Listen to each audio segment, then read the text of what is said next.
Bismillahirrahmanirrahim. Assalamualaikum warahmatullahi wabarakatuh. Perkenalkan, nama saya Muhammad Sabirin, mahasiswa Sekolah Tinggi Ilmu Al-Quran, jurusan PGMI semester 1 di lokal 1C. Di sini saya akan memenuhi tugas final tes mata kuliah Pancasila. Tugasnya yaitu menjawab 6 buah pertanyaan dari dosen Rihadatul Asy'abani. Pertanyaan yang pertama, jelaskan bagaimana penerapan Pancasila dalam kehidupan berbangsa dan bernegara, dan berikan contohnya. Penerapan Pancasila berbangsa dan bernegara adalah suatu pedoman bagi seluruh masyarakat Indonesia, kapanpun dan dimanapun mereka berada. Penerapan daripada Pancasila, yang pertama, ketuhanan yang Maha Esa. Ini menandakan bahwasanya setiap masyarakat Indonesia itu harus memiliki Tuhan atau memiliki kepercayaan. Memiliki kepercayaan tentang bahwasanya ada zat yang menciptakan alam semesta ini. Kemudian kemanusiaan yang adil dan beradab. Setiap masyarakat warga negara Indonesia haruslah beradab dan juga haruslah bersikap adil kepada siapapun itu, baik tetangga bahkan orang-orang yang jauh dan datang ke kampung kita. Apalagi seorang pemerintah haruslah bersikap adil, beradab kepada masyarakat. Begitu juga sebaliknya. Kemudian sila yang ketiga, persatuan Indonesia. Masyarakat haruslah memiliki kesatuan. Dengan cara beradab, dengan cara keadilan, di sana akan menciptakan kesatuan di negara Indonesia. Yang mana dengan kesatuan itu, negara Indonesia tidak menentu. Yang namanya suatu ancaman terkadang datang dari luar dan juga dari dalam negeri. Maka ketika masyarakat bersatu, maka insya Allah negara Indonesia adalah negara yang kuat. Kemudian kerakyatan yang dipimpin oleh hikmat kebijaksanaan dalam permusyawaratan perwakilan. Inilah dia warga masyarakat Indonesia.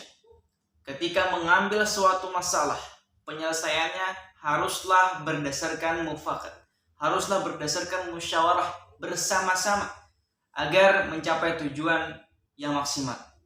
Dan yang terakhir, keadilan sosial bagi seluruh rakyat Indonesia. Seluruh rakyat Indonesia haruslah mendapatkan hak-hak mereka. Keadilan haruslah mereka miliki, agar dengan semua itu terciptalah kesejahteraan bagi seluruh masyarakat Indonesia.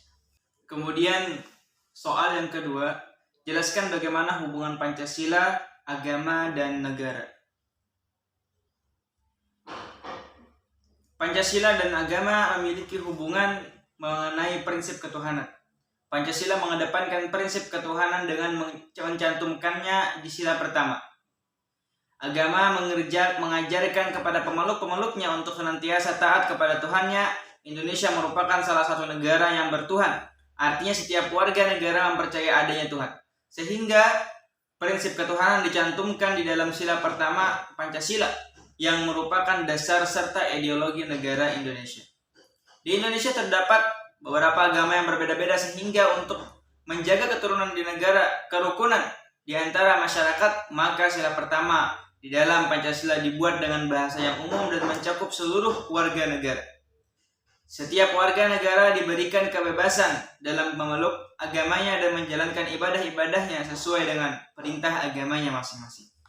Kemudian soal yang ketiga, bagaimana demokrasi dan civil society yang ada dalam Pancasila dan negara Indonesia. Berikan contohnya. Civil society atau dalam bahasa Indonesia kita kenal dengan istilah masyarakat madani, merupakan bentuk masyarakat yang berperadaban. Dalam masyarakat madani, nilai-nilai kebijaksanaan benar-benar dipegang teguh. Integrasi sosial sebagai dasar pegangan hidup untuk menghindari konflik dalam masyarakat. Dalam masyarakat madani terdapat prinsip-prinsip seperti toleransi, transparansi, hak asasi dan berpartisipasi, yang hal ini sangat bermanfaat bagi perkembangan demokrasi. Salah satu ciri dari masyarakat madani adalah menyebarnya kekuasaan dan pluralisme yang juga keseimbangan, sehingga tidak terjadi penindasan terhadap kaum minoritas. Kemudian pertanyaan yang keempat, apa yang dimaksud Pancasila sebagai dasar pendidikan nasional dan pengembangan ilmu? Berikan contohnya. Pancasila sebagai dasar nilai pengembangan ilmu memiliki arti bahwa kelima nilai dari Pancasila itu sendiri merupakan pedoman dalam pengembangan ilmu pengetahuan dan teknologi.